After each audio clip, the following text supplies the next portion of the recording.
Alright, I'm gonna assume we're good to go. So, hello everybody, this is Pikmin 2. Your runner today is gonna be Max25. He's a great guy. Pretty sure he's in the top 15 for runs. And yeah, so there's a little cutscene at the beginning, so we can explain a couple stuff.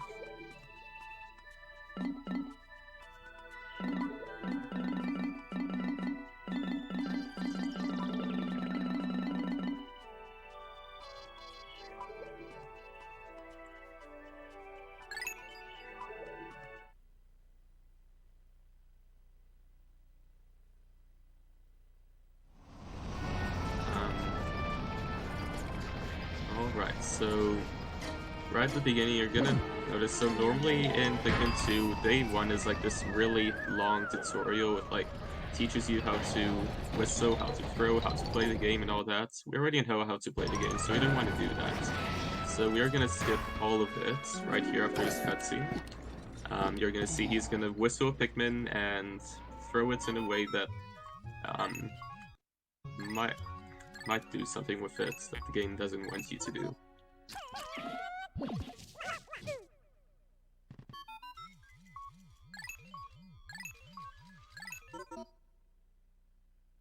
So yeah, here he's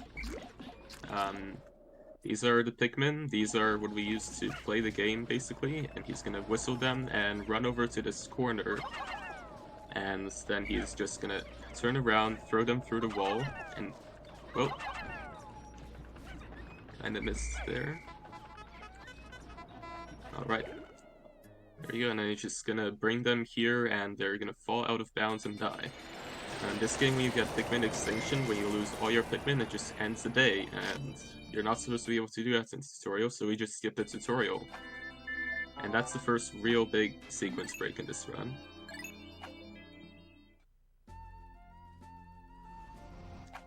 And now, so we're kind of low on Pikmin here, so we're going to spend a few days growing some extra Pikmin.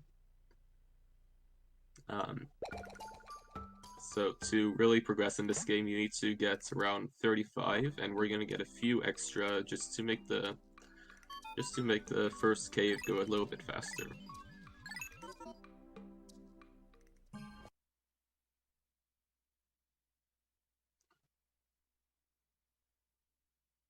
So like right here you can see we just have one Pikmin to start. It always gives you a single Pikmin after a Pikmin extinction.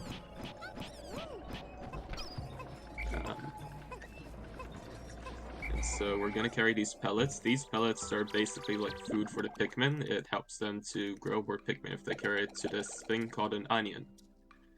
And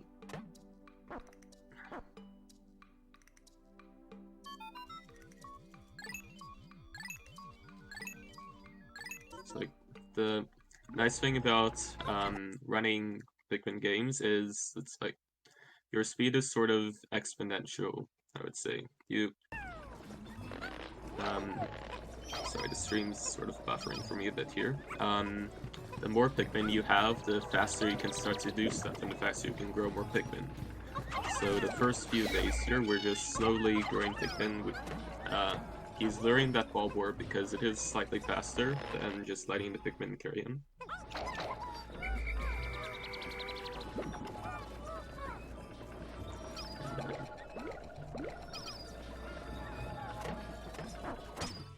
So yeah, and right as these sprouts hit the ground, he's gonna end the day, because there's not really much else for us to do on this day.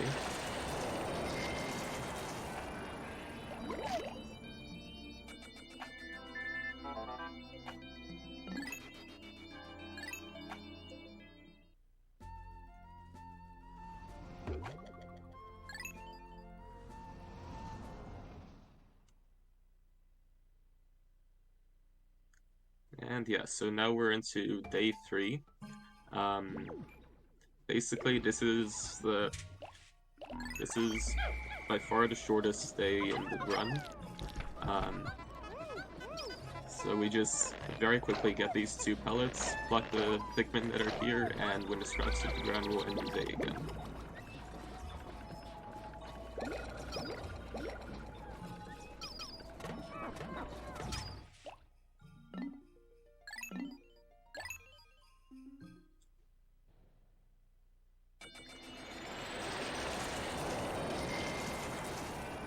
now we're going to head on to day 4, and with day 4 we'll finally be able to get enough Pikmin to break out of this starting area, and we'll be able to go into the first cave. And once we're in the first cave, we can find a specific treasure that will allow us to get to the next area and progress. And I guess I haven't really explained yet what the goal is. So this is pay off debt. Basically, the story is Hokusate Freight has this huge debt of 10,000 Pokos, and so they send us to this alien planet to go and find them treasure and money.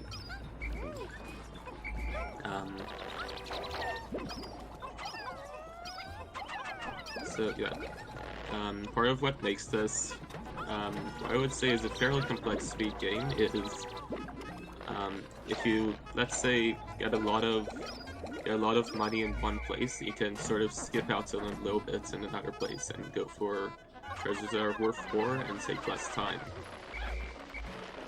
So now we're just gonna deflate this bag. There's a few pellets past this bag that we can use to speed up.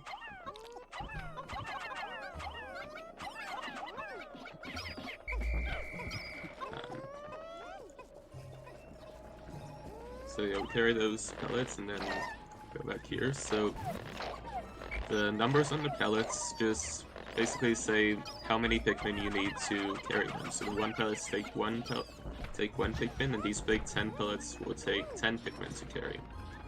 And then, of course, they will give you more. And now he's gonna go do what we call egg push, which basically, or not, never mind. That's not egg push. So yeah, what you saw up there was he broke those eggs for nectar, and when you give the Pikmin the nectar, then they become flower Pikmin. And flower Pikmin are very fast compared to the slow leaf Pikmin we have now. And so basically you want to keep as many flowers as possible. The more flowers you have, the faster you can carry stuff, the faster you can move around, just everything's a lot better.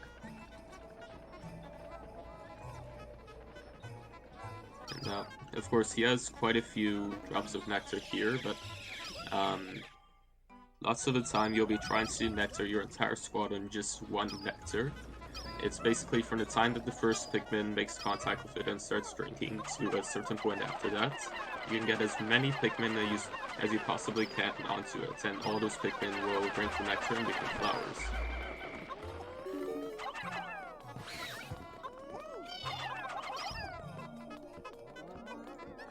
Now here we're also just going to pick up this bulb orb, and it also drops a pellet, which will help us to get a few more Pikmin. And now this is the gate. This is going to take a while to destroy, so he's also going to walk over here and activate a cutscene. We skipped that cutscene in a tutorial, but weird stuff happens if you don't activate it before leaving this first area. So we just go ahead and activate it by walking up to any treasure in the game, and that one just happens to be on the way.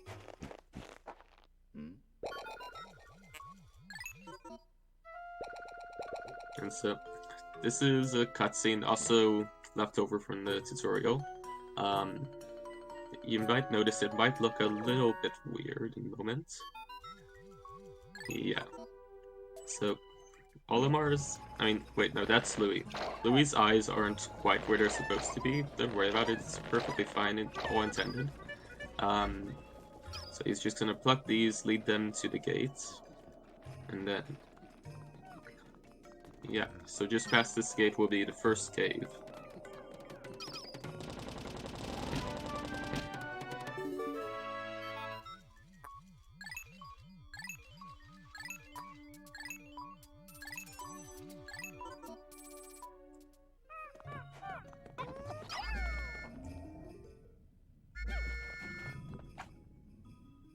Alright, so now we're gonna go into the caves, and this is a big part of why Pikmin 2 is such a fun game to speedrun. The first cave here, it's mostly the same every time, but later caves, you will notice that they are very, very random. So every time a runner goes into a cave, they'll have to look at their surroundings and sort of try and predict where stuff will be. And there's like this whole system. It'll try and place treasures farther away from you and behind more enemies and hazards. There's a whole bunch of different stuff. There's buried treasures that you can't see, the whole deal. So, big part of learning this game is just learning to look for the treasures, predict where they are, and all that stuff. So here it's fairly simple. We collect these 2 treasures and then just move on to the next sublevel. Every cave will have a different amount of sublevels, and in some of them we won't always go all the way down. I'll get back to that in a minute.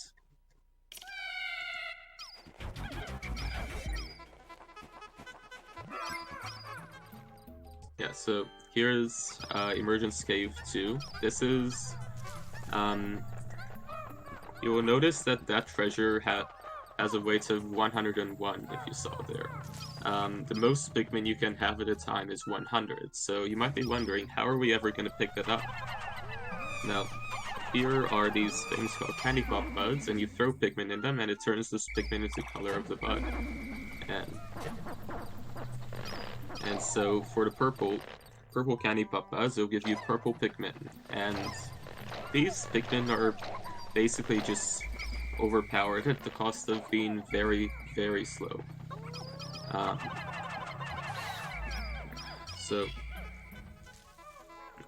While waiting for them, lots of runners like to just clear out these enemies, partly to pass time and partly so they don't eat the purple Pikmin that you just screw. And coming up here, you will notice a few of their properties. So for one thing, as you get some of them on here, they have the strength of 10 normal Pikmin. So that's how we're able to collect that treasure fairly easy. And here you can see they also have stunning abilities, and they have homing abilities. And those 2 combined with their insane attack power basically makes them the best fighters in the game. So if you have any enemies that you want to clear out, you just bring a bunch of purples and enemies is gone.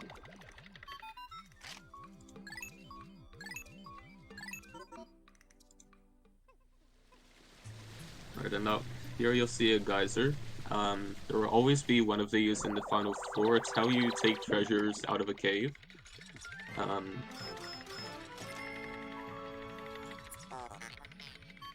And so this will take us back to the surface when we go up it.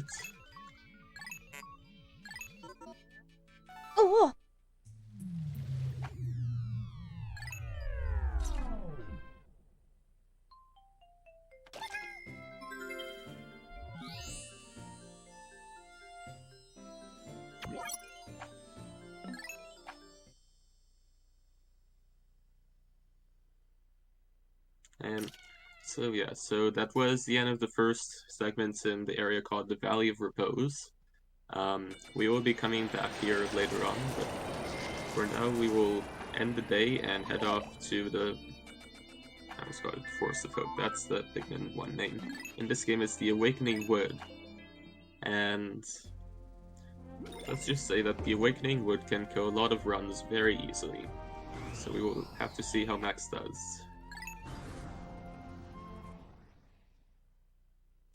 But the beginning isn't too bad. And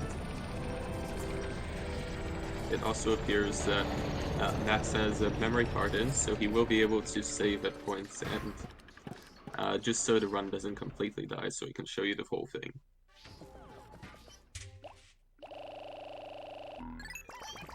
So here the 53 Pikmin that we have total isn't exactly a lot, so you'll be noticing that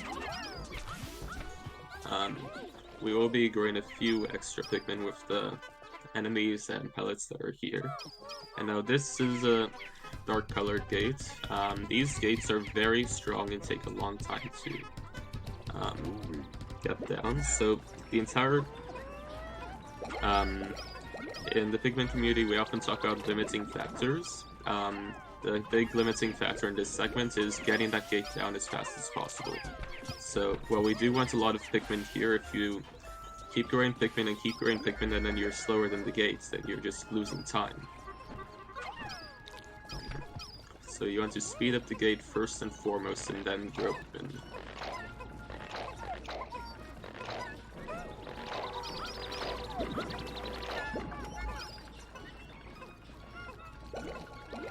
And just as those Pikmin are carrying to the onion, that is what the mothership is called again, we'll be taking these Pikmin, throwing them back on the gates, and just to speed it up a little bit more, we'll be taking Olimar with us this time, as the more captains you have at once, the faster you can pluck, as the second captain will help with a little bit of the plucking.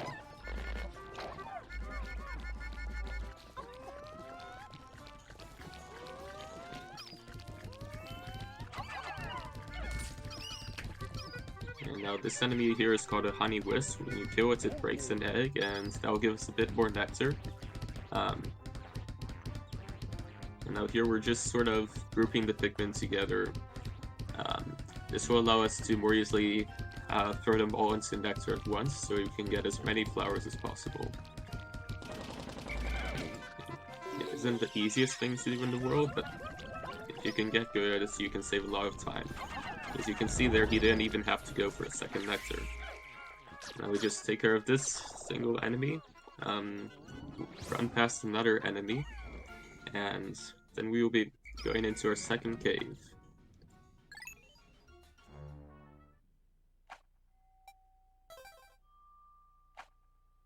So this cave is called the Hole of Beasts. The first sublevel is fairly simple. There's one treasure we want to collect. And another big thing about running this game is you want to be able to collect these enemies. If you're in a cave and you collect an enemy, it will be worth a small number of Pokos. So if you can collect a lot of them without slowing down the treasure, then that's really good, because our drought doesn't quite account for paying the whole depth with all treasures, like without enemies. So the more enemies we collect early on, the better, and the less we have to worry about them later on, when it might be harder to collect the treasures quickly, and when it might be harder to collect the enemies quickly. So you'll see here, even though he had more enemies on the way to the ship, it would just waste time to wait for them, so he goes down immediately into the second sublevel. Now, sublevel 2 is the first of a few rest floors. In speedrun setting, we don't normally care about these. This one in particular has a few more candy pop buds, so we can get some more purple Pikmin, which will help with some stuff later on.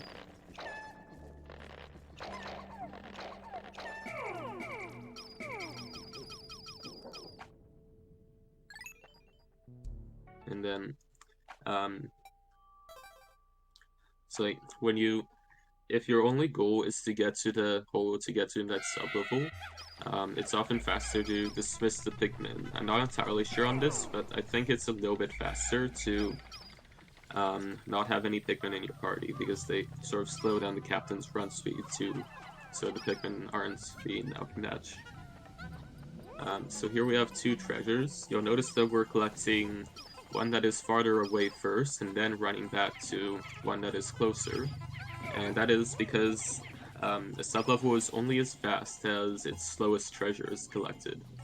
So if you collect the close treasure first, then you're still going to be waiting the whole time for the far treasure to get to the ship.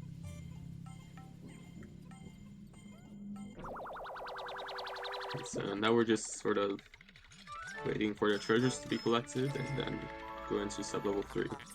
I mean, wait, no, sublevel 4. This was sublevel 3.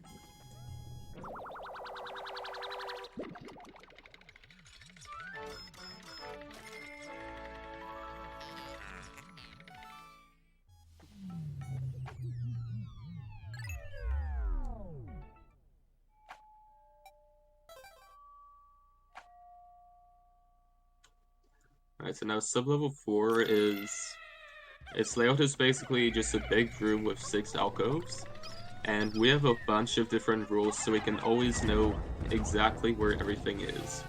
So, in this sublevel, we kill this ballboard, he drops a treasure, we carry the ballboard and the treasure. There is a card in one of these alcoves, so he carried the card, and you saw there he killed a bunch of enemies that you couldn't see. And it can take a while for new runners to learn where those, like how to predict those enemies' locations. But it's random, but it's not that like it's predictable, but still random. So like we have a bunch of different rules. We know that it'll always try and pick one an alcove and on one of the long ends first. We know that's the top right alcove. If you're looking from the ship towards the center, the top right alcove will never have the low enemies, which we call mid-heights. And yeah, there's a bunch of rules like that. And now sub-level 5. Quite a few runs can die here if you're going for fastest strat. He is actually going for that. So if you... This is just a tiny bit slower than the fastest you could possibly make it to this boss, and he nailed it, wow.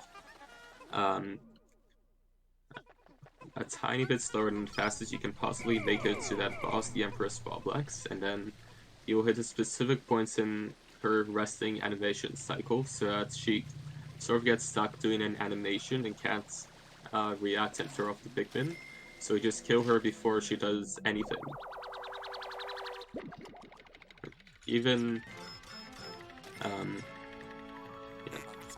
even like the absolute top runners of this game often struggle there, so it's amazing if you can nail that, especially in a setting like this.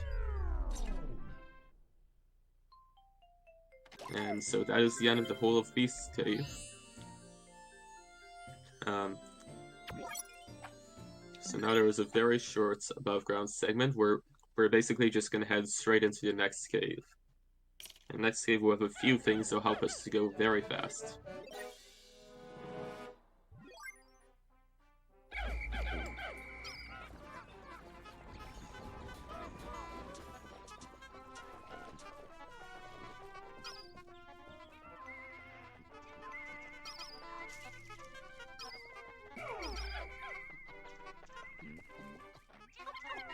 So here he's just disbanding because it's much faster to disband and just whistle the purples here, because you want to throw all your purples onto this bag. It takes 200, the weight of 200 Pikmin, and purples once again have the weight of 10 Pikmin for each purple.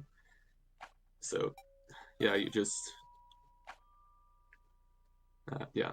So you might notice that when he's moving around, there's music sort of playing, and when that's playing, you can tell that he's holding a direction on the C stick, and that will sort of swarm the Pikmin. It helps you to control them much more directly, and they will interact with anything they run into. So, in addition to that, it will also help them to move a little bit faster compared to not C-sticking, well, running around. And so yeah, it's very useful. In this game, you pretty much play it like you would a shooter game, where you just constantly have thumbs on both sticks and somehow still try and reach the face buttons to throw and whistle and all that stuff.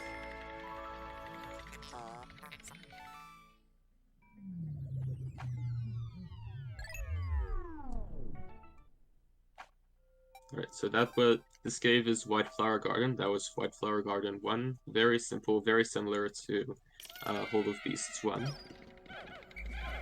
Now we're into White Flower Garden 2. There are 2 treasures we can get here. It's just a matter of collecting them both as quickly as possible, and if you're fast enough, you can also kill one of these enemies, Fiery Blowhogs, and collect them before you collect both the treasures, and that's really useful because, again, the more enemy bodies you can get, the better your chances are at finishing the run.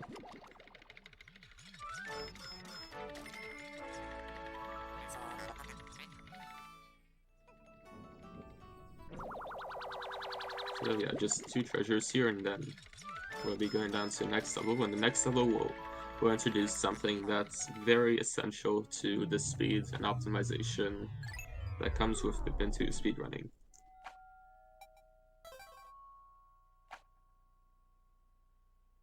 So we're just gonna go down this hallway. When the sub-level starts, we're just gonna go down this hallway, and you'll be noticing some new candy pop buds, but they won't be purple like the other ones you've seen. They will be white. And so, again, the candy pop bud changes Pikmin into the color of the bud, so you throw Pikmin into a white candy pop bud, it gives you white Pikmin. And white Pikmin are very fast, as well as some other stuff like being immune to poison. But the big one is their speed. White flowers are the fastest Pikmin in the game. And another useful little thing is you can see our Dakin big treasures are completely buried underground. You cannot see these treasures at all before the white Pikmin dig them up.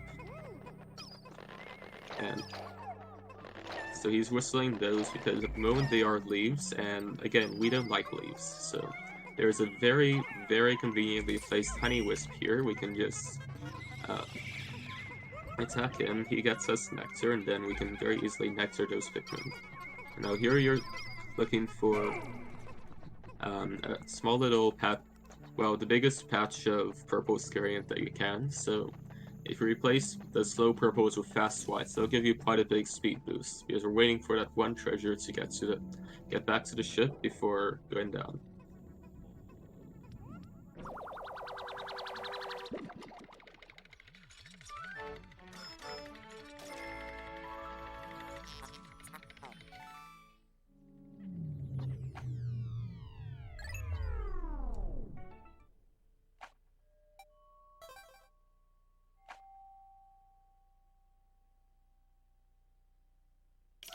And so now we're on White Flower Garden 4. You will be noticing these things here shooting poison gas, and it's very crucial that we do not get any non-white Pikmin near those, because they will suffocate and activate a cutscene that we don't want activated here.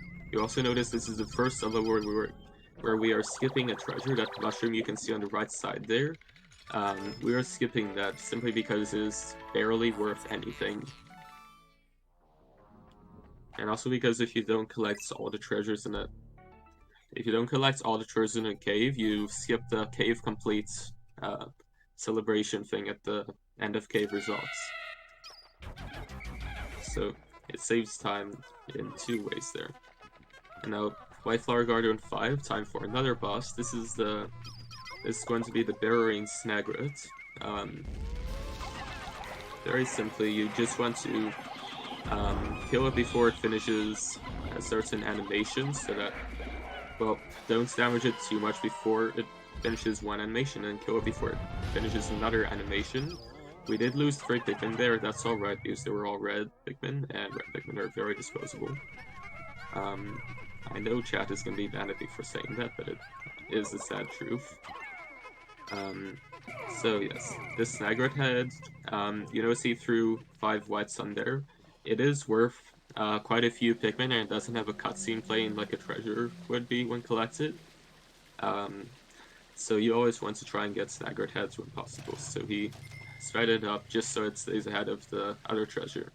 And this treasure is a special treasure. It'll give us access to something called the knapsack. And all the knapsack does in casual playthrough is you hold a button, and then the captain lays down and can be carried by Pikmin. But we can abuse that, because, put simply, Pikmin don't care about balls when carrying something. So if they're carrying something and there's a wall on their path, they will just scale the wall. So here we're coming across the single hardest trick in the run.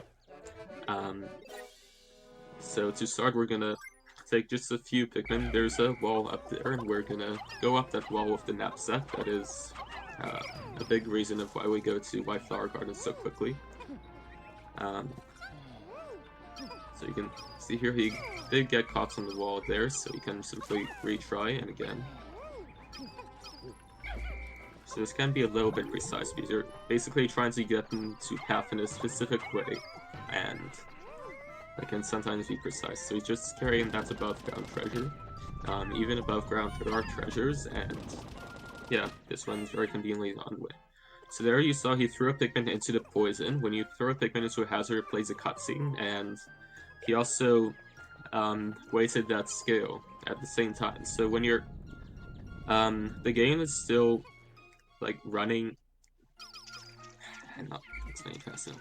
The game is still running when you when a cutscene is playing. So, but it doesn't move leaders. So the captain just went through the scale, and then you can use the scale to push yourself out of bounds, walk along a narrow out of bounds seam, and then you fall out of bounds. Normally, if the captain falls out of bounds, it will just respawn the ship. If a Knapsack captain falls out of bounds, it'll spawn at the closest pathing waypoint. But there, you sort of confuse the game by doing both of those at once. It doesn't know what to do, so it just sends you forward and into the place where the blue Pikmin are. And hence his early blues. He was actually lucky there. There's a chance that you can softlock there. It's not quite random, but it's very close to random. So yeah, that's a big reason why he used the memory card. And now here we're growing these blue Pikmin. Blue Pikmin are great because they can survive water, and water is a very common hazard. And so because we get these blue Pikmin before doing other stuff, we can use them to sort of break the normal progression a little bit.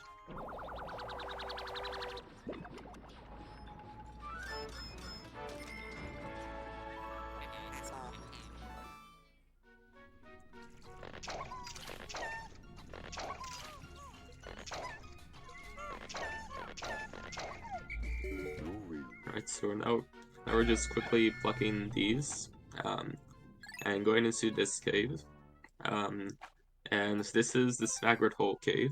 And sadly, this will probably be the last time we see the red Pikmin. So but what that does mean is it's okay if we lose a few reds, as long as we don't lose very many whites or purples. Because again, whites are fast. You want a lot of whites. The current world record, I'm pretty sure it gets like nearly 40 white Pikmin by the end. Keeping in mind you can only get 5 from a single candy pop type. So here you saw he lured the Bulborb closer to where he wants to carry the stuff, because again, carrying or Bulborbs can walk faster than you can carry them.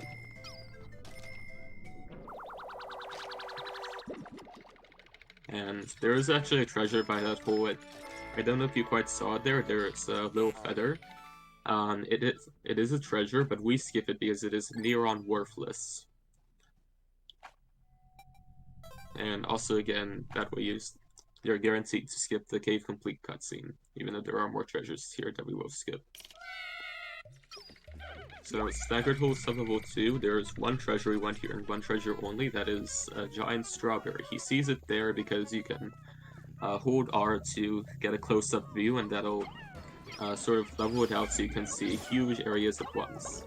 And now here he knows that that little flower thing is actually an enemy, so he's opting to kill it here. They are worth a decent amount if you carry their corpse back to base. But of course you want to start carrying the strawberry as fast as possible, because that is your limiting factor here. And so now he's gonna go back, carry a few bodies, move Olimar out of the way there, because Olimar will get hit by those little shear grub enemies, and yeah, so that's not very good, and he won't run away from them, which is weird. So, you also notice that he's gonna head to a specific place here. He wants to, again, you want a lot of white Pikmin, it just so happens that if you have time, you can grow 5 white Pikmin here. So yeah, he's just quickly checking up on Olimar. Sometimes the shear grub can sneak up on you, and I myself have lost runs in past because Olimar just dies, and then you have to walk all the way over there.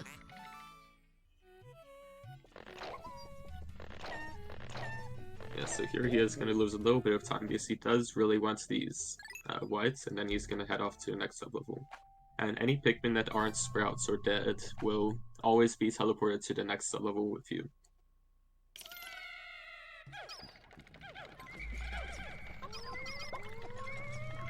And now this is White Flower Garden 3. There is another Berry Snagret here. So we just very quickly kill it.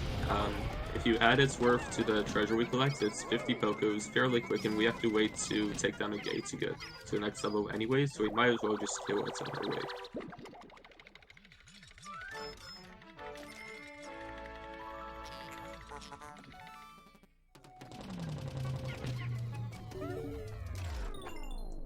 Yeah, so you saw there he did actually wait for the Snaggered head, just because it was so close to being collected and they're worth so much.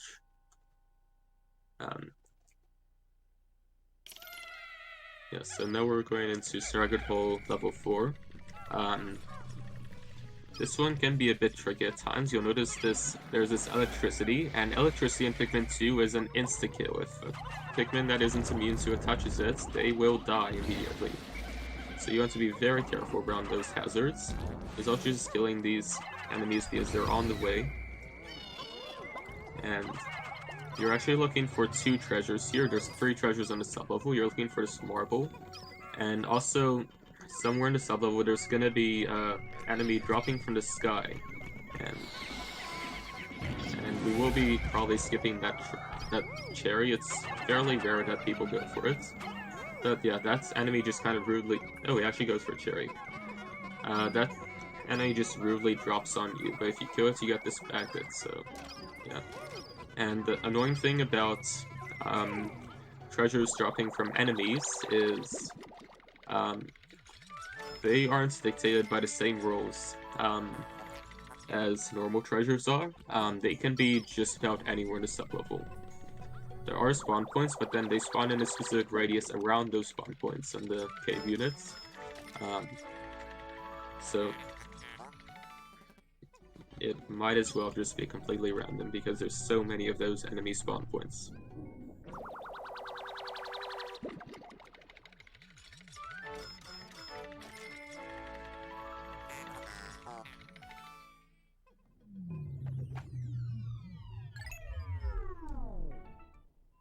Alright, so the next sub-level is a little bit tricky. You're going to be noticing we have this gauge in the bottom right corner that allows us to see how close we are to treasures, but it's just going to go all kinds of crazy. And that is because there's an enemy called the antenna beetle. You can see it right there. It's sort of mimicking our whistle, and it's also making our treasure gauge go crazy. So, in addition to that, there's all these bulbworms dropping everywhere. He actually got really lucky there. There's like a whole bunch of those that drop, and one of them has the treasure that you need. So normally you just kill the antenna beetle and then use a treasure gauge to sort of feel for where the other one is. But he got super lucky there, had both the treasures at once. And yeah.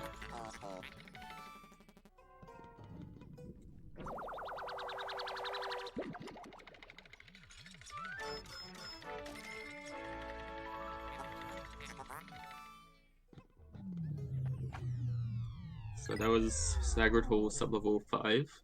Next up is sub-level 6. In most cases, we will just skip sub-level 6 because it is quite an annoying sub-level and it has water, and we don't have our blue Pikmin with us.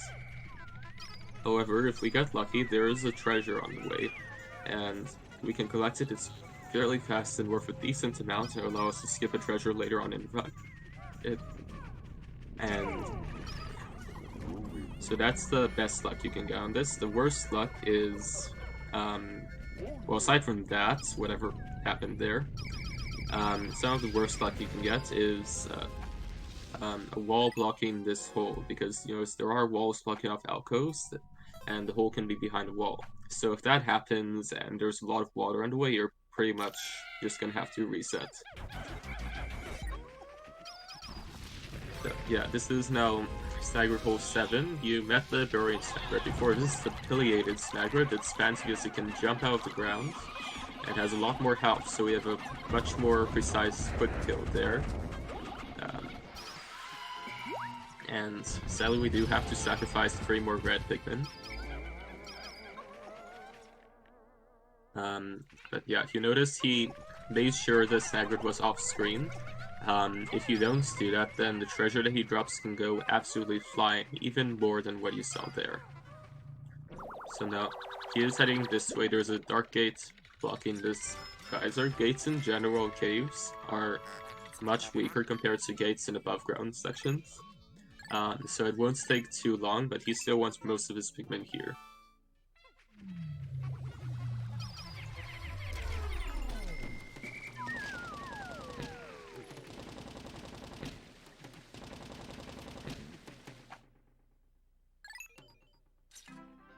Alright, so this next segment is very fast, very, yeah. This next segment is basically no RNG, but it is still very difficult. I personally find it to be the hardest non-glitch segment of the run. So first thing here, when we go out of the cave, the blue onion just kind of teleports here. I don't really know why. But yeah, so basically we want to grow a whole bunch of blue Pikmin, as many as we can, at the same time collect a bunch of treasures and make our way to the next cave.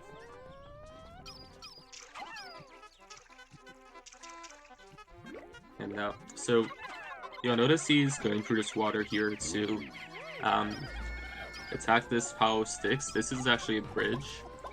You also notice there he left a Pikmin with him and he activated the knapsack. That's just to go back to the onion more quickly. And so he's going up here, throwing some yellow Pikmin. You know for a fact there is a buried treasure up there, and he drops purple there because purple Pikmin can dig faster than other Pikmin types because dig speed is directly tied to attack power in this game. Now, again, he knows for a fact that Iridescent Glint Field, that's what that's called, is there. So he attacks it once to get the pellets that it drops. They get a bit unlucky there because it didn't drop any blue pellets. Now he comes over here, collects this globe, and this will allow us to access an area a bit later in the run. So now, when a purple or white Pikmin carries something, they'll just carry randomly, but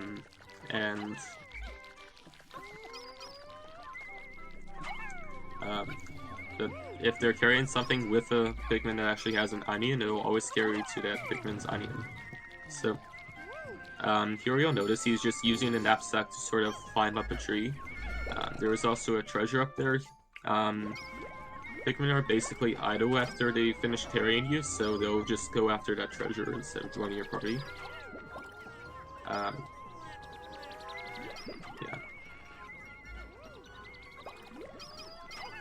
So now he's just cleaning up a bit, and there is a reason we climbed that tree, and you'll see it in a second.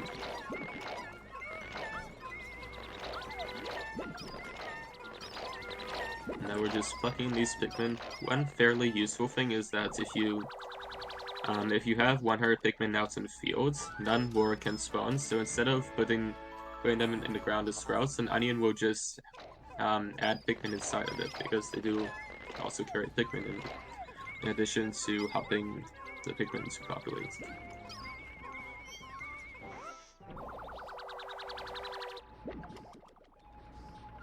And he's also standing here. Like I said, that last cave was the last cave we would bring red Pikmin into. Here he is putting away his red Pikmin so he can get some more blue Pikmin for the next cave. Which is ironic because the next cave barely has any water.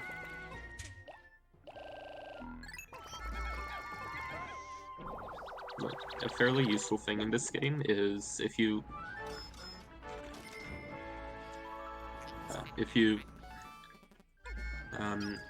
well, there's a function in the game where you can dismiss Pikmin, and that will separate them into groups, but the more Pikmin types you have, the more groups it has to separate them into, so the farther out they'll spread. So by sort of limiting the number of types of Pikmin that you have, you limit the spread of a dismiss. So that can be fairly useful. That's why we don't take reds into this next cave. And there, he actually got fairly lucky. That Vector there, you'll notice he threw a purple there earlier, and it started plucking this grass. It's completely random if you'll actually get nectar at all from the grass. So he got decently lucky there, got a few pieces of nectar. So he just flowers up all his Pikmin and heads into the next cave called Ballblack's Kingdom. The reason we go in that way and not the normal way is because the normal way requires destroying an electric gate, and we can't do that.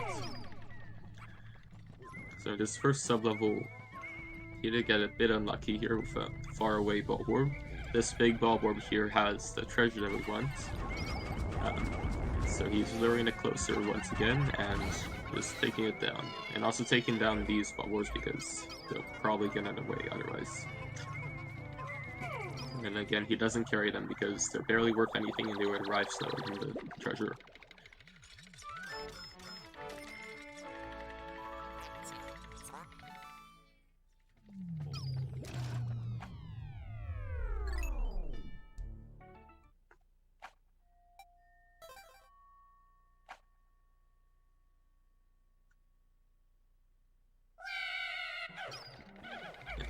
So now going into Ballblack's Kingdom sub-level 2.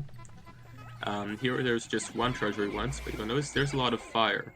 The red Pikmin that we had before are immune to fire, but these Pikmin very much aren't, and they can go kinda crazy if you get unlucky with it. So he's getting really... yeah, he saw there he lost the Pikmin to the fire. But normally it's enough to just destroy these fire geysers by attacking them and then collecting this treasure. And there's also these enemies called Fire-Eat Weevils here. He is stunning them with purples because they can and will pick up treasures and ruin your day.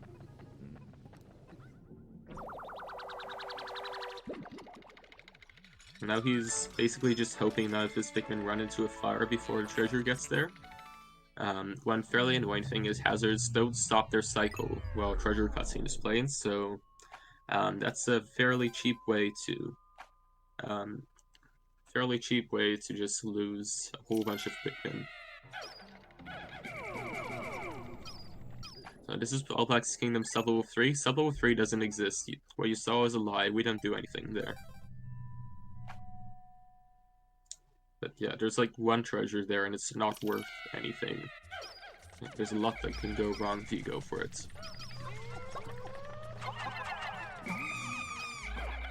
And now here we'll be growing a few more purple Pikmin. That will hopefully be the last time we have to grow them. And now there's this enemy called Wollywog in America and Wollyhop in Britain. And it drops this treasure. We want that treasure. Elsewhere in the sub-level there's also an iridescent glint beetle like the one that we killed in the above ground segment earlier, and it will also have a treasure for us. So now you'll see he's sort of looking for it with the treasure gauge, finds it, and just kills it.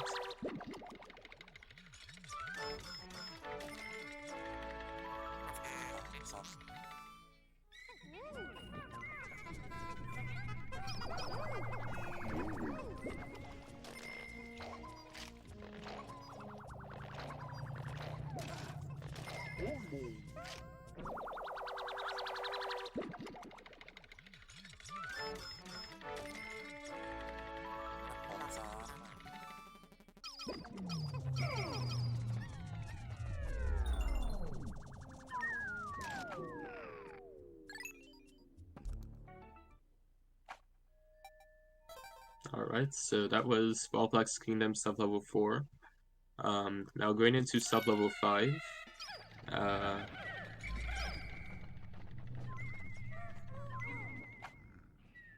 Right, so sub-level 5 we just skip. I can't remember I couldn't remember if it was this one or sub-level 6 so we skip, but sub-level 5 we just skip. Arguably I saw the treasure there, he could have gone for it if he wanted to and then skip the treasure later on, but you still have to wait for it to dig and it's most likely not worth. Now this is sub-level 6. This is a key application of something I was talking about a bit earlier, where treasures will want to spawn farther away from you, more rooms away, and they will also not want to spawn in the same, like two treasure in the same room will often not want to be there. So we are looking for this one treasure that is buried here. You'll notice they're fairly mean with this. Oftentimes, they're fairly mean with this. This time, the game was nice, but lots of the time it can drop a bomb rock on you. We'll see a lot more of those later. But yeah, if you're not watching out, then it can be fairly detrimental. Destroy, kill a lot of Pikmin. All that stuff. And now the other treasure is in one of these ball boards. You know, there's this 3-wheel here which will probably attempt to get in the way. But we just collect that, collect the ball board, and we're good to go. And you'll notice he also left Olimar at the holes, so he can just very easily swap over when he collects all the treasures.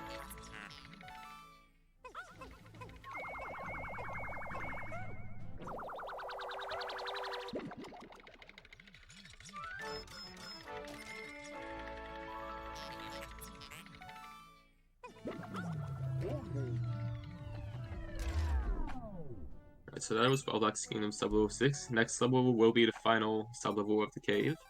And there's a boss there. If you've played Pikmin 1 at all, you might recognize this boss. You'll start to see it in just a moment.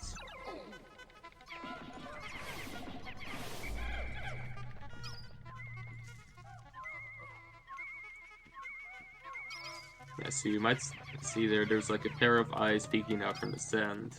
You'll see very soon that is in fact the Emperor of All Blacks. And now there's a huge one of these in Pikmin 1 that serves as the final boss of that game. Here there's a bunch of smaller ones. This one is still bigger than most of them in the game. But yeah, they can go down very easy in this game. They have barely any health compared to Pikmin 1.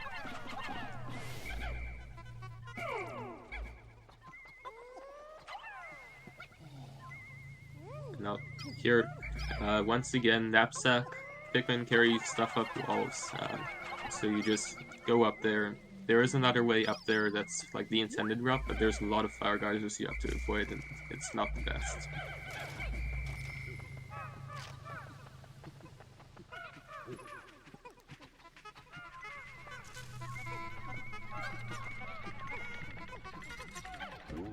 And also, you just want to speed this up because with that treasure max loaded, that farther away treasure max loaded with white flowers, it's gonna move very fast.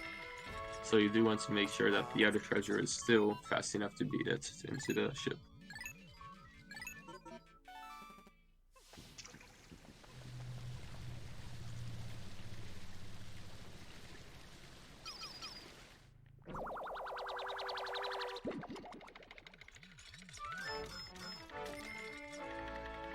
Alright, and as he waits for those last 2 treasures, that was the end of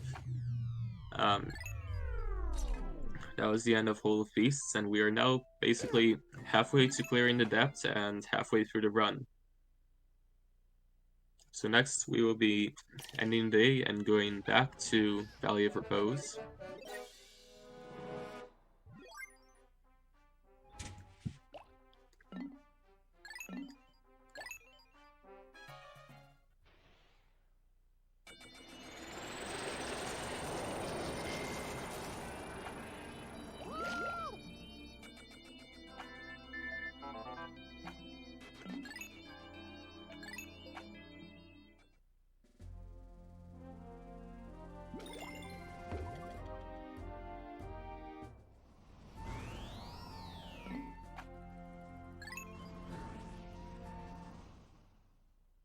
And now, so even despite this being a fair bit after we skipped the tutorial, Valley of Repose is still in a bit of a weird state. Basically, what happens normally in the tutorial is you collect a treasure and then the day ends. But we didn't do that, so if we try and collect the treasure again, it'll attempt to end the day. But the devs were kind of lazy when programming, so if you collect any above ground treasure in this area, the day will end. So that being said, there are quite a few very good above ground treasures here, so we sort of routed around that.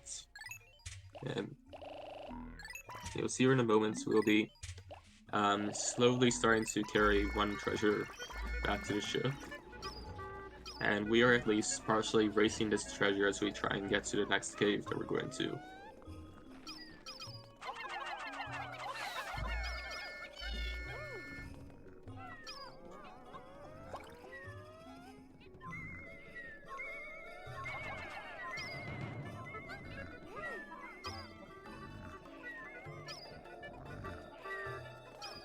So yeah, purples do carry stuff very slowly. So we will fairly easily be able to get into the next cave. You might be thinking, there's all this water here, how are we gonna get any Pikmin other than blue Pikmin to any stuff that's around here? And you saw there he threw some blue Pikmin onto a little rock in the ground. That rock is a drain. You break the rock and yeah. So this fiery blowhog can be a bit of a troll sometimes. So you basically just want to distract it with that one blue Pikmin, then keep it off the screen so it doesn't attack the Pikmin that are building that bridge over there. You notice here he's just drowning these Pikmin. You might be wondering why he's doing that. Those Pikmin are gonna die, but just in the nick of time, the drain breaks and those Pikmin are saved. So just a small optimization some people do.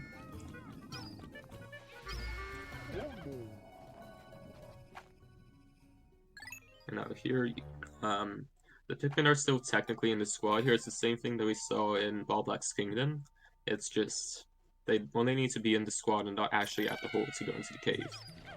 So this is Subterranean Complex. This is a very mean area, whether you're a casual player or speedrunner or anyone. So you saw there he threw a Pikmin and dismissed. That will just let the Pikmin sit idle, and if they're idle and within range of something, they'll go to interact with that thing.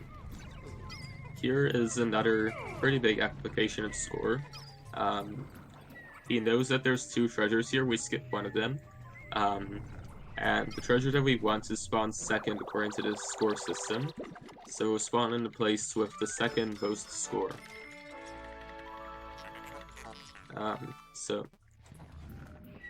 That treasure is worth a fair bit. The other treasure just isn't, so we skip it. And now we're going into Subterranean Complex 2. And this is where the cave's true colors really start to show through.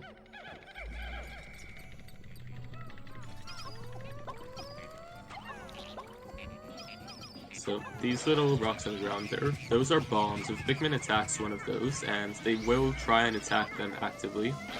If a Pikmin attacks those, or it falls from the sky, for example, it will blow up, and there are no Pikmin in this game that are immune to explosions. You get a bit unlucky with momentum throwing there. You throw Pikmin while moving, it goes farther. So you did accidentally throw Pikmin into the void.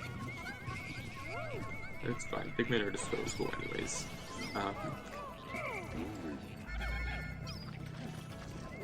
And so yeah, there's two treasures we collect here, the gear and that little CPU. Well, the game calls it a CPU, it's like a LED ball or something. I don't know.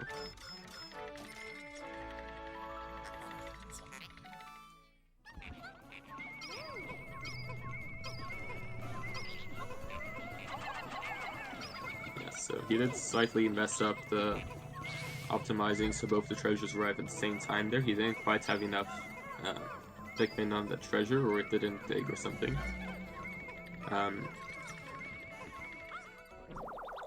But yeah, now he can wait to collect this bug as well, because it's basically right there.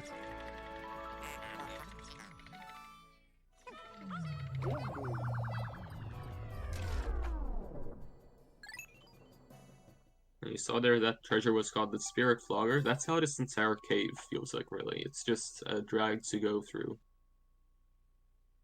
So this is Subterranean Complex 3.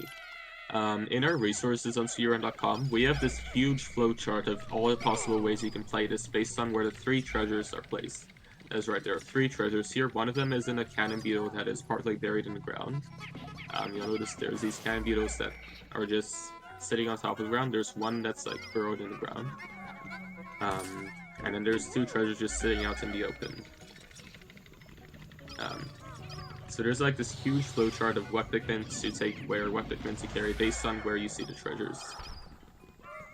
This is honestly the worst layout I've seen in a while, but he's making very solid work of this.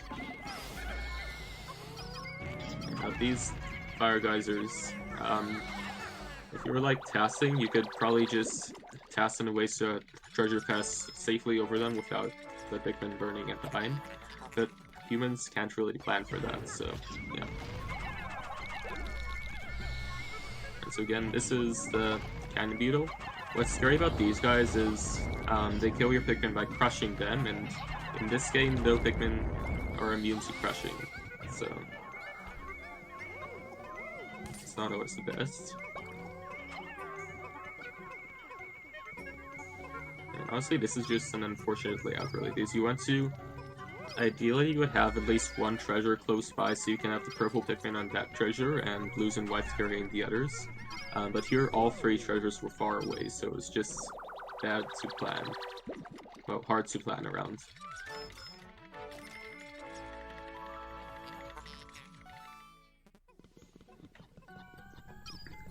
And sometimes there is also white candy pop out on this sub-level. If you have time, you can sometimes plant Pikmin there and get some more white Pikmin.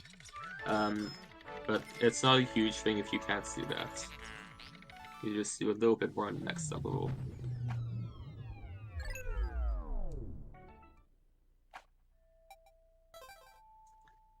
Alright, so now this next sub-level, SCX4,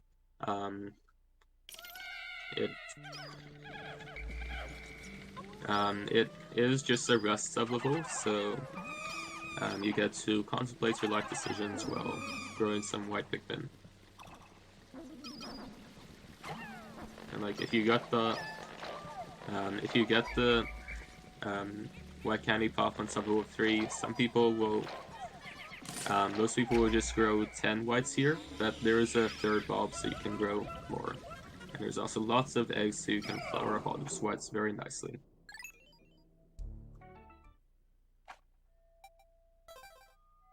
And now we're going to Subterranean Complex 5.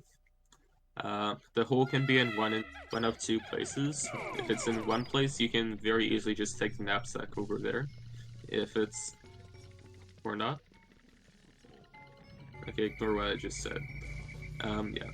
Basically, there's a lot of bombs everywhere on this sub-level, it's just horrible. And so we just skip it entirely.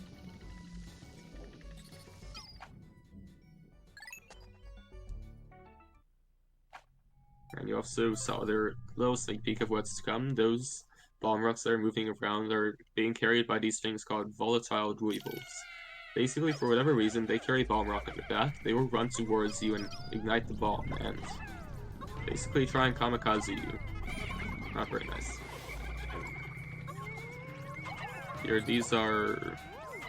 I can't remember what they're called, but they're dweevils that if you attack them, then they'll... If you attack them without stunning them, they'll sort of emit a cloud of poison, try and go hit them. These here are no beetles, they're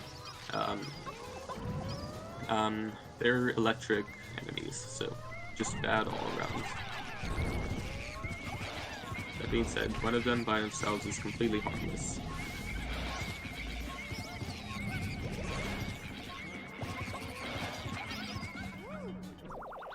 Oh. So he did lose a few Pikmin there, but he should be fine. He only lost one purple, which isn't a big deal.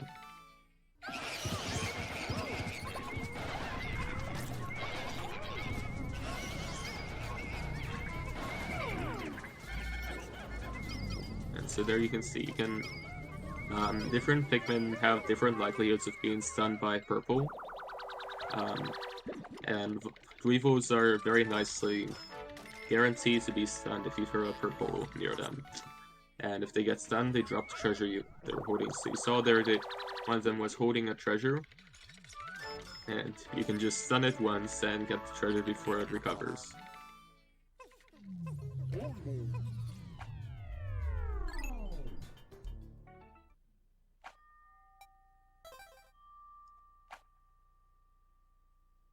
Alright, so now that was Subterranean Complex 6. This is Subterranean Complex 7, the last sub-level where we will be collecting treasures. So basically, this is an enemy called the Gatling Rank here. There are two of them in this sub-level. One is sitting atop a tower, and that one you want to actually kill.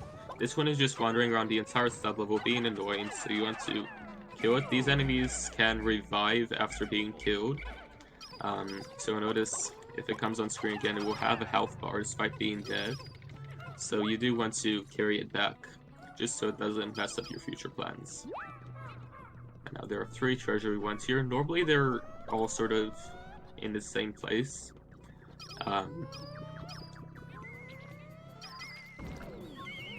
Yeah, so you want to kill this guy. He's a bit high up, so you have to do a bit of a weird throw with purples to properly kill him. And then he drops a treasure, there's one more treasure, and then there's another one somewhere else in the sub-level.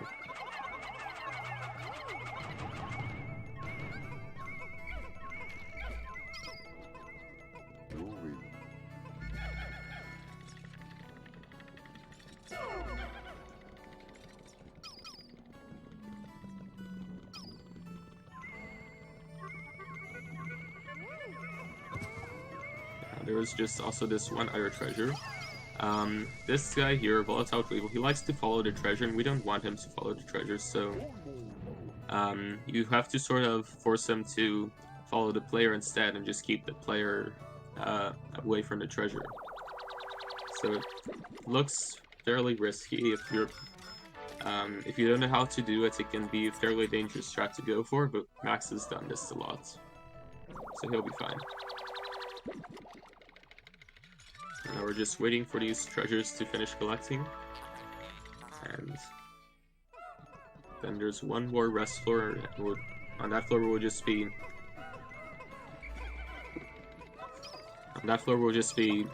going straight for the geyser and exiting.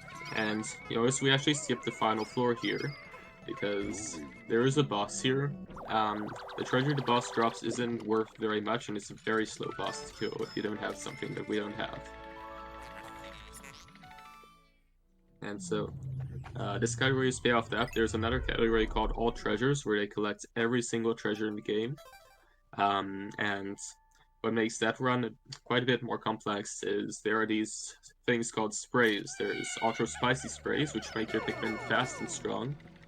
And then there's Ultra Bitter Sprays, which can petrify enemies. So using those, the boss that I mentioned is much easier to kill because you have Spicies to kill him faster, and Bitters to petrify him before his very overpowered attack comes out. So that was the end of Subterranean Complex. That was very clean play. And now we're back up here. So those Pikmin that were carrying a treasure earlier, they just go straight back into where they're being stored, which in this case was the ship. So we just take them out again. If you're confident enough that you can get to the next cave in time, you can throw more. And you can see here he's throwing purples once again on there. But again, if that treasure gets collected before he gets to the end, it will instantly end the day. So it can be a little bit risky. But we'll see how it goes.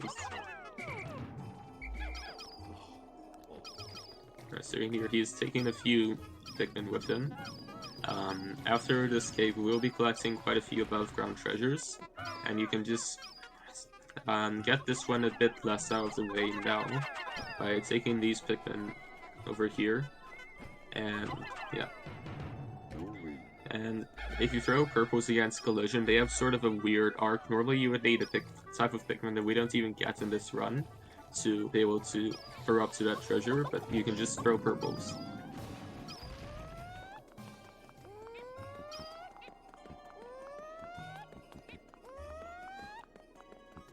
Now here you'll notice he's having the camera very close in. That is because there's an enemy here and you do not want to load earlier, because then it will have more time to set up an attack. And that's very bad, because this enemy's attack can take away the flowers on all your Pikmin. So that is a bit scary at going back like that, but you can just like safely go around it and go into this next cave. This is the Frontier Cavern.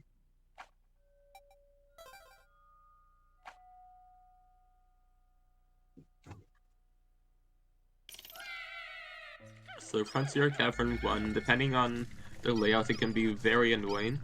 To explain, there are these enemies and little enemies that run around called Doodlebugs. They're very similar to the iridescent Flint and Glint Speedos that we saw earlier, except they spit out clouds of poison when they move, and so that's very bad because But we do have a lot of whites at this point. We don't have just whites, so poison is still very bad. You can see one there. There are 3 of them in this sub-level. And yeah. So he's just killing that Bob Orb. He knows that the treasure has to be in one of these 2 alcoves because, once again, score.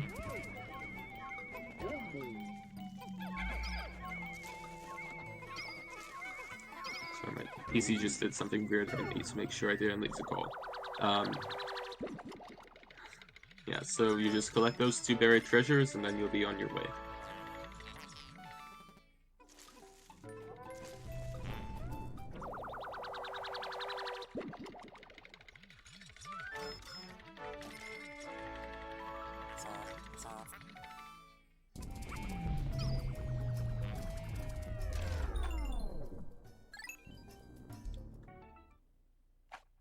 And you saw there, he just waited for the Poco counter to pop up in the top right. That means that he collected an enemy body. So I assume he was just waiting to collect a Bulb Orb or something. And now sub-level 2, this is an enemy called a Decorated Cannon Beetle. They can be decently annoying at times, but in this case you can fairly easily just run past them. Because they can only really attack if there's captains nearby, because their attack attempts to home in on captains, and if there's no captains nearby, they just won't do anything. You saw there he sped up the treasure a little bit by whistling so that the Pikmin can't lift the treasure as it goes down the edge. Sometimes it can get stuck on the ledge, which can be a little bit difficult to recover from, but he was fine there. Now you can get fairly close to these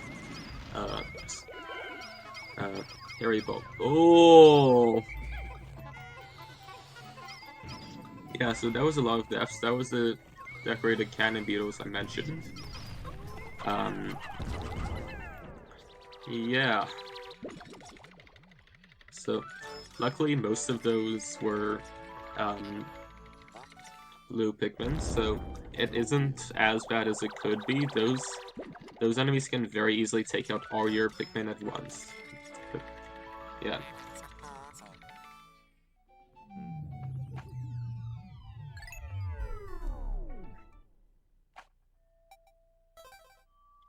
Anyways, we should still be fine here.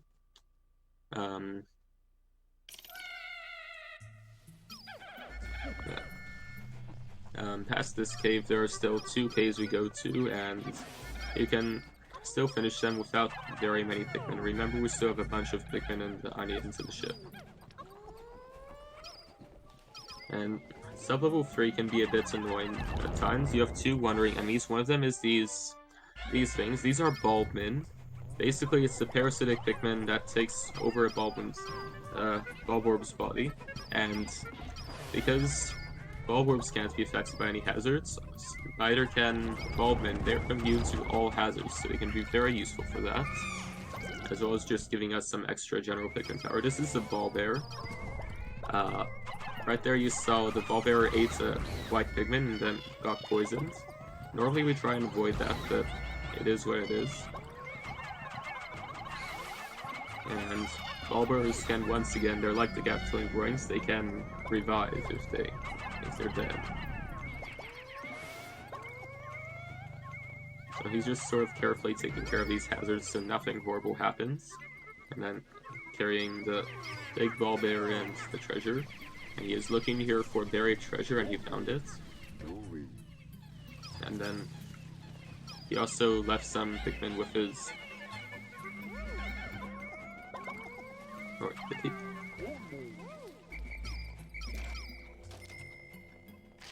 Yeah, so he left a few Pikmin over here. Or maybe he didn't. Either way, he knows there's just another treasure out of the way a bit. There's just a bit of poison in the way, so you can carry it with just white Pikmin. It'll be fast and get to the ship without any trouble. So yeah. Frontier Cavern 3 can be another fairly difficult sub-level.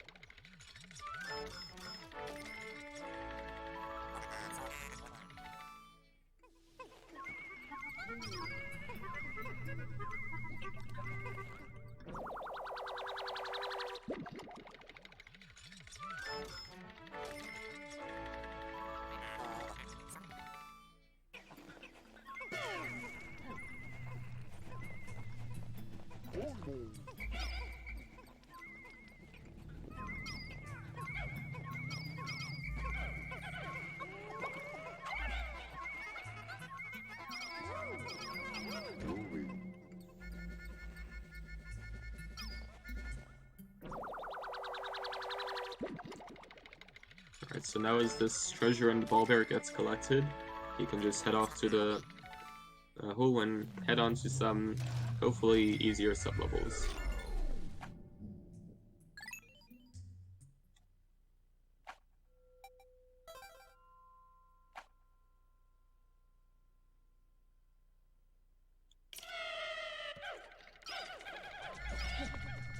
So yeah, after that, sub-level 4 is decently tame, although there's a lot of small bugs, and a lot of them can mess you up if you get unlucky. So there he's just sort of leading a purple with that. Purple will keep knocking that enemy is called a snitch bug. It will keep knocking the snitch bug down every time it gets stuck. So snitch bug will never be able to recover and just sort of doomed to a cycle until it dies. Now, here you can see the Anode Beetles in all their glory. If there's two of them and they sort of both spark at the same time, they will form a line of electricity, which is bad. And there you saw the Bobman attacking the electric wire through the electricity. Yeah, so again, they're immune to all hazards. That includes water, that includes fire, that includes poison, and that includes electricity.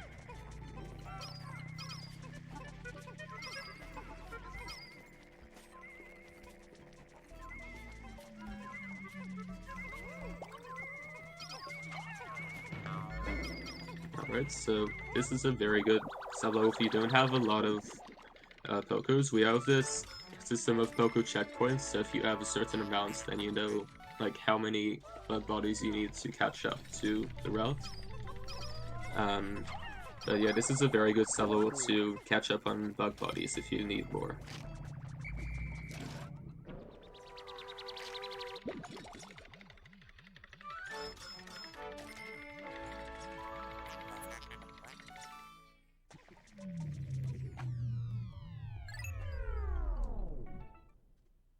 But yeah, aside from that, it's fairly standard sub-level.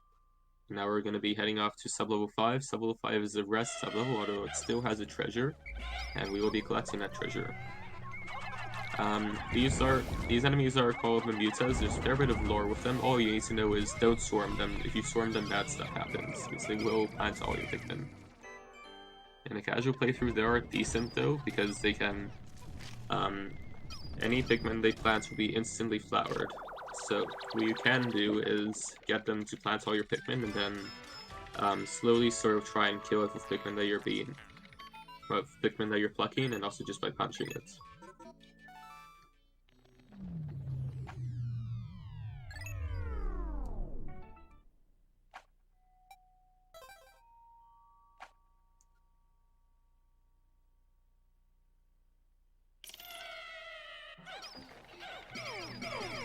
Alright, so now this is sub-level 6. 99% of the time you will just skip this entirely. There are a few treasures here, but they're not really worth the hassle of moving through all these decorated cannon beetles to get to the base.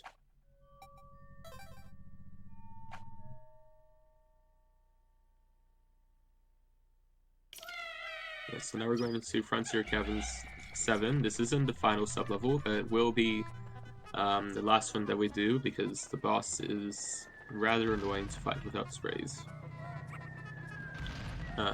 Now, here there's a lot of falling boulders. These are very scary because they can crush your Pikmin, but they can also help you out. Sometimes one of them will just fall on a ball orb and help you kill it. So we're looking for, I'm pretty sure it's one buried treasure and one treasure that's elsewhere.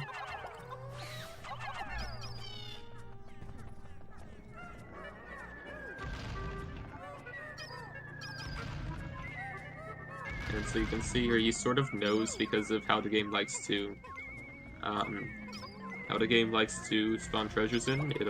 He knows that one of them. Oh. All right, he's fine.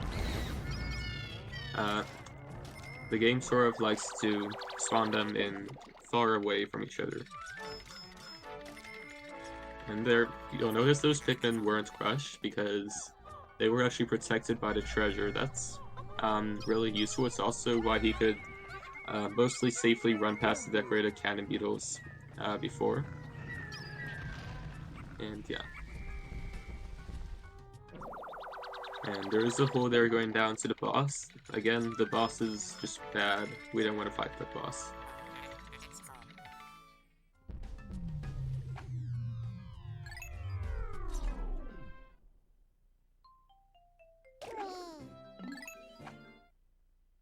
Alright, and that was the end of Frontier Cavern.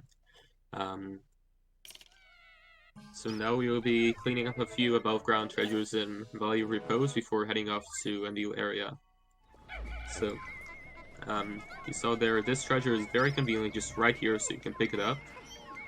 Make sure, and here, he wants to make sure that all the Pikmin that are carrying it are in his party, because otherwise they will be left behind at sunset and eaten by nocturnal predators.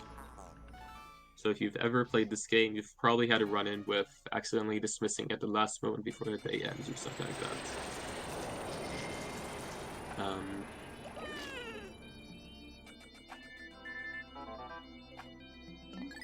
So yeah, with that day ends, we will be heading back to Valley of Repose very quickly to collect some more treasures.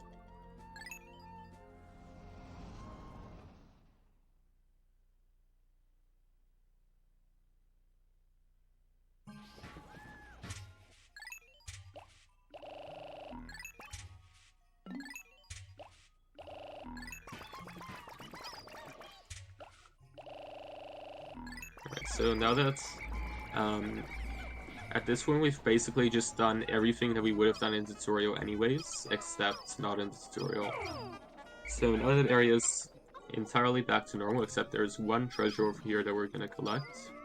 Because despite this being a tutorial treasure, the one that you normally collect on day 1, it is still worth like 280 Pokos, which is quite a lot. And then he just leaves some Pikmin idle there in knapsacks, and those Pikmin will carry him back to the base. Here you can sort of throw these Pikmin up here and whistle and sort of swarm them away from you onto a buried treasure there. This is a treasure that was up a ledge earlier. You can just collect it like that. And then with the rest of his white Pikmin, he's just gonna head up here and collect another buried treasure. And that's just about all we do.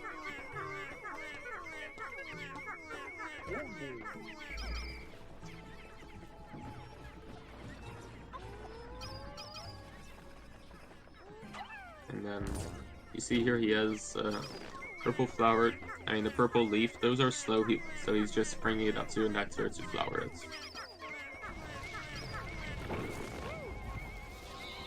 And so if you've played this game, you might recognize that one of those buried treasures we got goes straight past the buried Snagrit. We just don't care about that. The white Pikmin are too fast.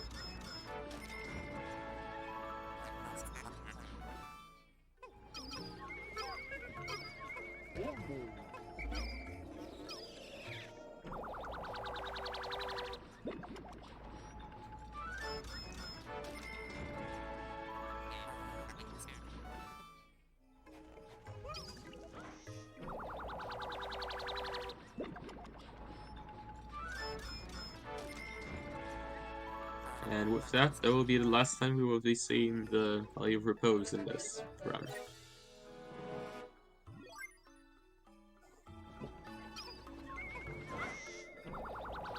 And I'm not certain, it actually looks like he's a decent bit ahead of the Poco checkpoints here of how many treasures he went.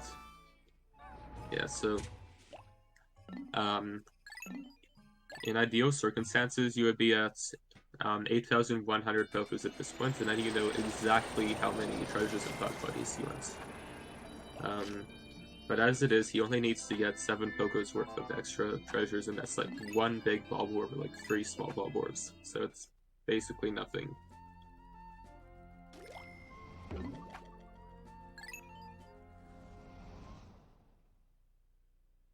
So now we're heading into the Perplexing Pool area. You will notice at the start there's a cutscene that shows us there's this yellow onion over here and yellow Pikmin. We just don't care about that. We don't want them. Also, the blue onion's already here. It was here all along. Don't worry about it. But yeah, yellow Pikmin, it takes quite a while to get to them. There is a way to get to them without the normal intended path, but it still takes a while to set up and just isn't really worth it.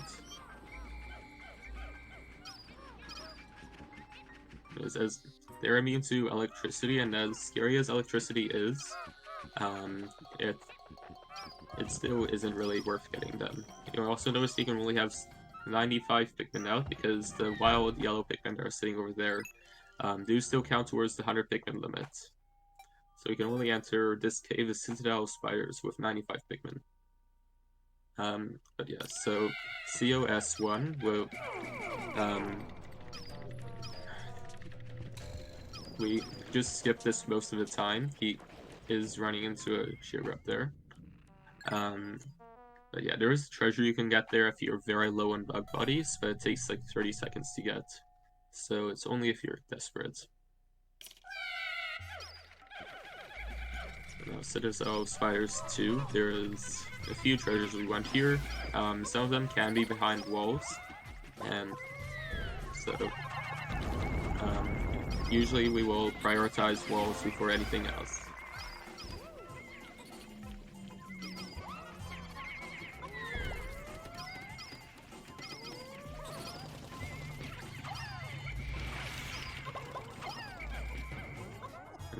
You notice there, that was a fire-rate Weevil. It just, it wasn't stunned for very long, and the Pikmin started attacking it, and so it shook them off and, like, breathed fire or something. I'm not entirely sure how that works. But, yeah, I just realized he actually has red Pikmin with us. I mean, he actually has red Pikmin with him. So I guess he just felt he needed a few more Pikmin. But again, now his disbands are going to be quite a bit bigger to account for the extra Pikmin type.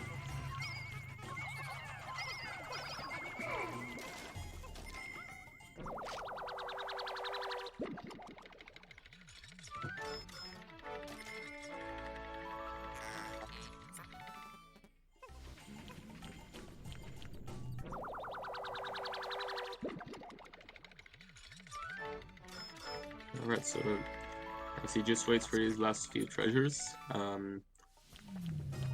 the next level was basically just the same thing, but with some anode beetles instead of all the fire stuff. So it can be a bit scary. Even as someone who's run this game myself, I still get scared because sometimes runners will just flip the beetles and not kill them and just carry treasures past them. And yeah. But you'll see there, he also just left one by itself. Anode beetles are completely harmless if there's only one of them.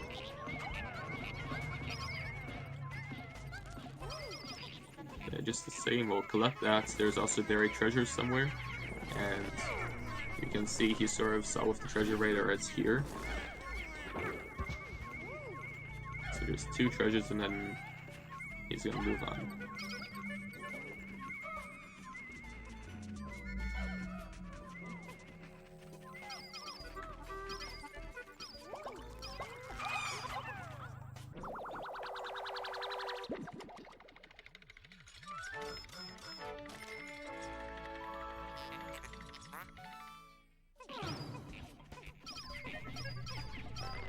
And so once again, he left Olimar at the hole, and he's gonna attempt to pluck these sprouts before the treasure gets there, because sprouts will not be carried over to the next sub-level. They will die.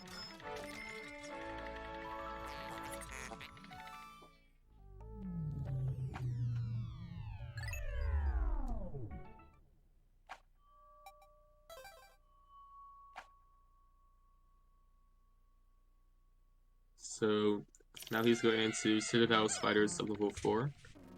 This is, most of the time you just skip this, except for rare circumstances where a specific treasure is on the way to this hole. And you saw there he paused the game to look for the next sub-level. Oh, that's unfortunate. yeah, if you don't have anything else to do, it is often faster doing that than to just search for the hole.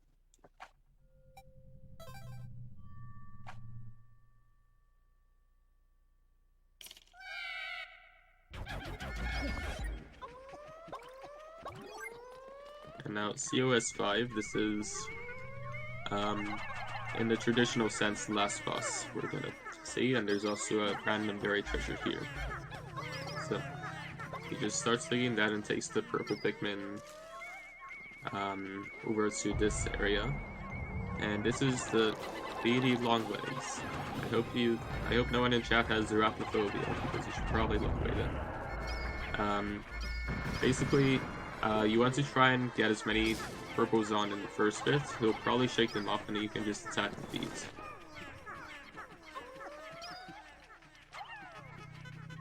And then because purples are slow, he actually takes some white Pikmin over here to carry this treasure key.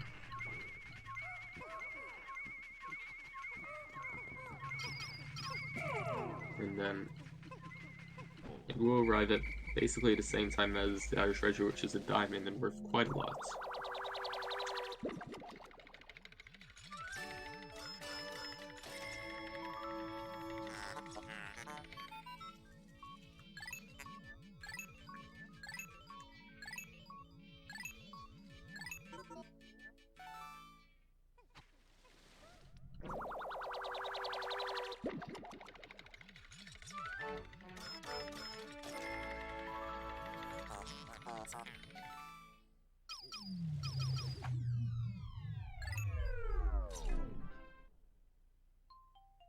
So now he's heading back out of the cave.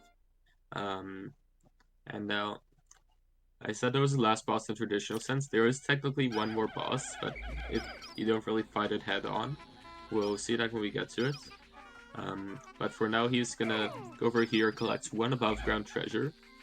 This treasure is a fair bit out of the way. If you collect a treasure, like pretty much any optional treasure, without losing time, then this is the one you skip, because it does take a fair while to get. Like, if you remember back in Staggered Hole Stuff Level 6, I mentioned there's a treasure you can completely randomly run into. And that one in particular is very good. It guarantees you can skip this one, basically, and that you don't have to collect as many bug bodies. But yeah.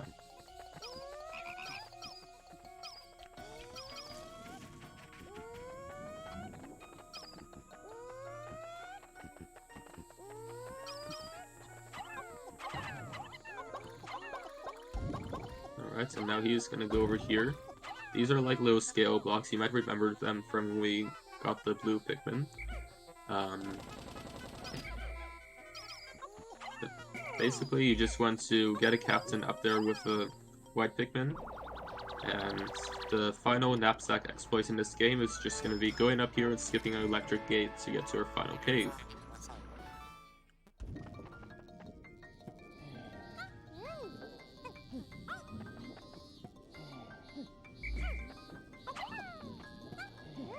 So this one can be a little bit tricky to do at times, because you basically have to wake up from the knapsack as soon as the white Pikmin starts carrying you. It appears that he will be going into the final cave with 82 Pikmin.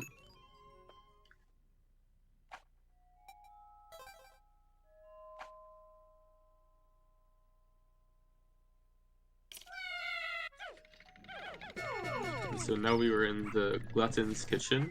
First sub-level is slow. We skipped the first sub-level, because the hole is literally right there. Second sub-level, there's one treasure we can get, 6 spots it can be. And so runners have developed a sort of cycle to view all possible spots. And there's one spot in particular that would be really cool to show off. It looks like he is actually going to have to do it. So normally you need yellow Pikmin to get up here and collect this bottle cap. However, with a very precise purple Pikmin throw, you can get a purple up there and then just swarm it out to a treasure. And pizza. That trick was first developed by a speedrunner by the name of Moke-G, famous for holding the GameCube world record for Pikmin 1. And yeah, so that's the harder of the two tricks referred to as Poke Throws.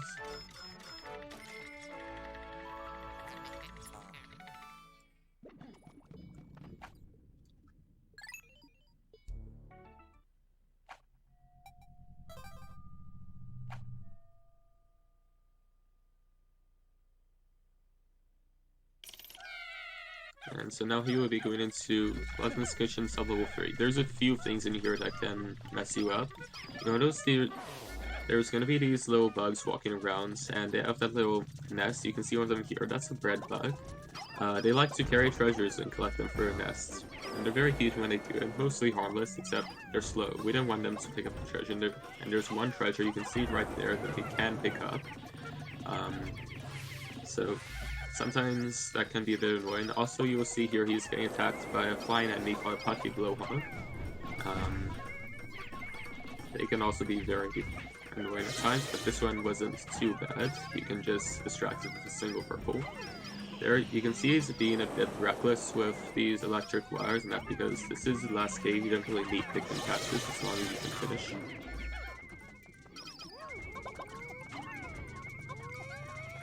So yeah, it can look very scary. You can lose a lot of Pikmin at times, but as long as you don't like lose every last Pikmin,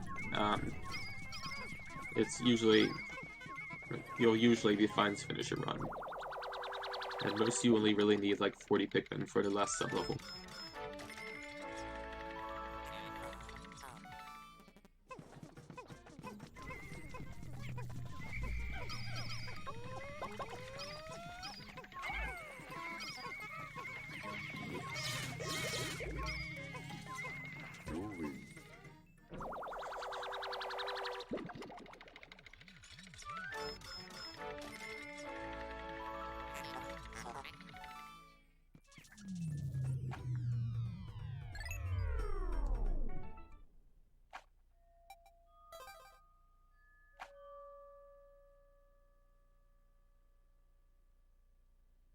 So yeah, now we'll be going into Glutton's Kitchen sub-level 4. This is another one where sometimes you will have to Moke Throw. But this one has I find it to be a much easier lineup, and it doesn't look like you will have to do it. There's also another one of these ball bears. You might remember them as the guys that killed a lot of Pikmin last time. This time it doesn't look like it was too bad. The big issue with them is you have to anticipate where it will be and throw for that, because otherwise you will miss and you will not stun. But yeah, so you just carry the ball bear and the ball cap it drops, and then this treasure, and there's a teacup somewhere around here that he wants. Teacup. I say teacup, it's probably a coffee mug.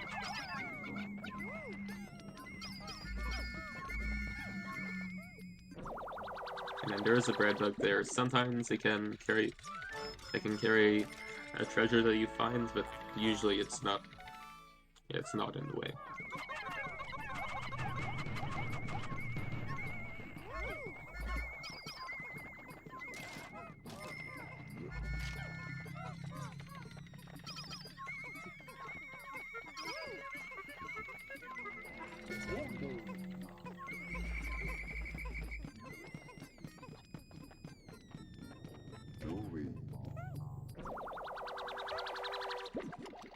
So yeah, as he finishes up this level, there will just be 2 more sub-levels left. And then he will be done.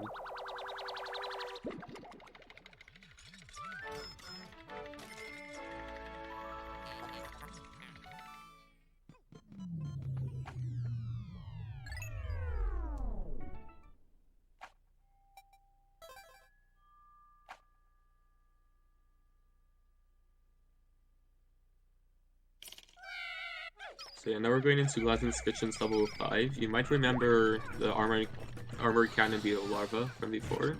There's a lot of them here, and there's also a lot of dwarf ball bears. We just ignore everything and go straight for the treasures here.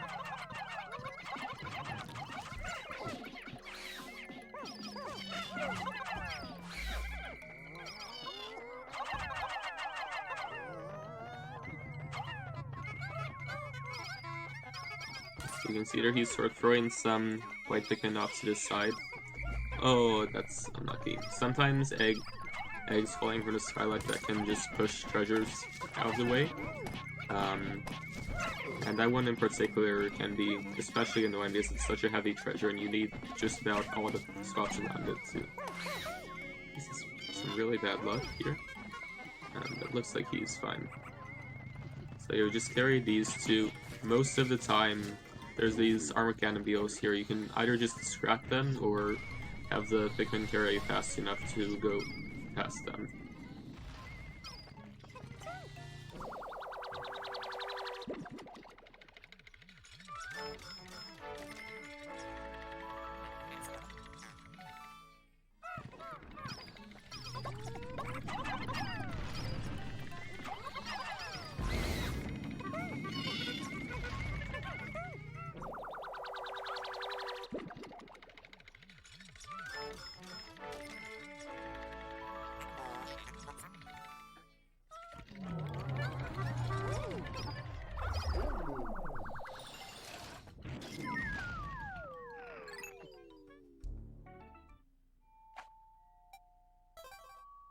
Alright, so now we're heading off into the final sub-level, and so you might remember those bread bugs from earlier.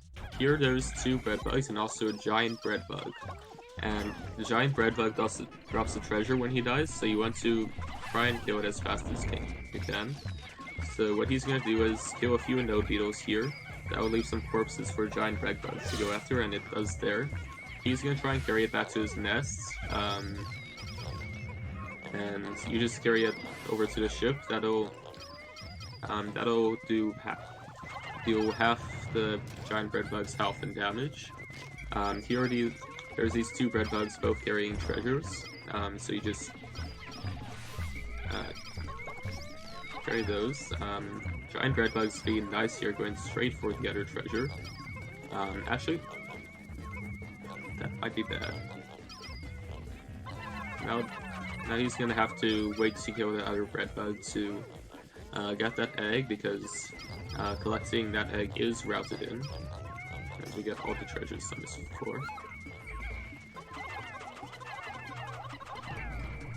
So notice here, you can kill them by carrying stuff to base while they're trying to carry it. And you can also just hit them like that, but hitting them is slow and takes a lot of animations to go through, so if you can, runners will normally try and get them to carry stuff. But yeah. And so that's the treasure that the giant bread bug dropped, as you can see there.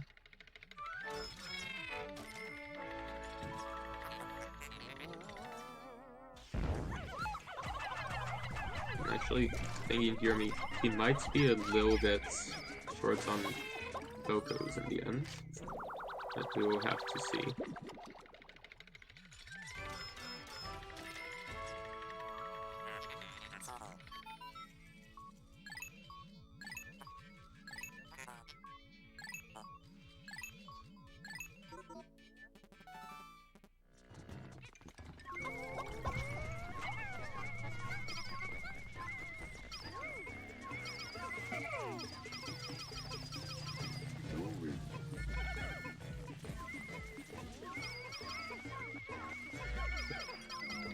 Yeah, so he's just waiting for this one last treasure to collect, and then that should be the end of it.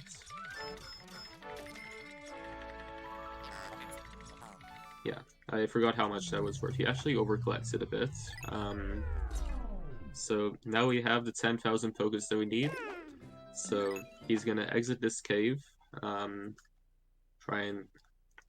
That menu there is the most stressful menu in everything. And time is gonna be on the fade out after this. You've paid the entire debt. Text. So it's gonna fade out, and that will be time.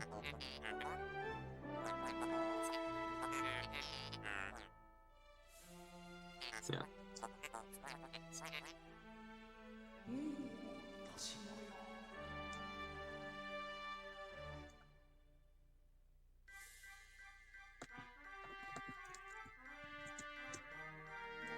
Alright, so that was Pikmin 2. Um, yeah.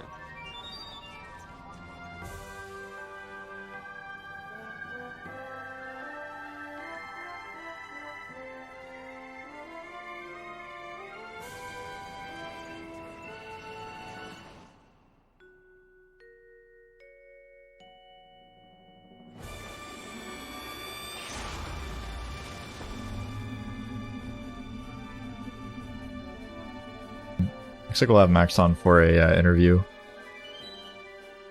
Just feels good, man. Pretty epic Pikmin run. I've honestly never played this game. The only time I've ever seen it is on Max's stream, so it's a lot of fun trying to figure out exactly what was actually going on. For once. Yeah. Max, how's it going? Hello, that was amazing. That was actually a really good run. Like, it wasn't anything special, but it was like, it could definitely have PB'd into late game, but I kind of just shit the bed a bit. But that was fun. I really enjoyed that. Yeah, chat was popping off. Yeah, Felt like really good. a pretty good pace to me, but obviously I have no idea what's going on. It was definitely good pace, but after I lost a lot of white Pikmin in Frontier Cavern, that sort of spirals, because white Pikmin obviously carry stuff very fast, so if you can't do that for the rest of the run, everything's going to go a little bit slower, which is what happened there. And then plus, I wasn't using my brain when I should have been. But that was very fun. Thank you for having me on.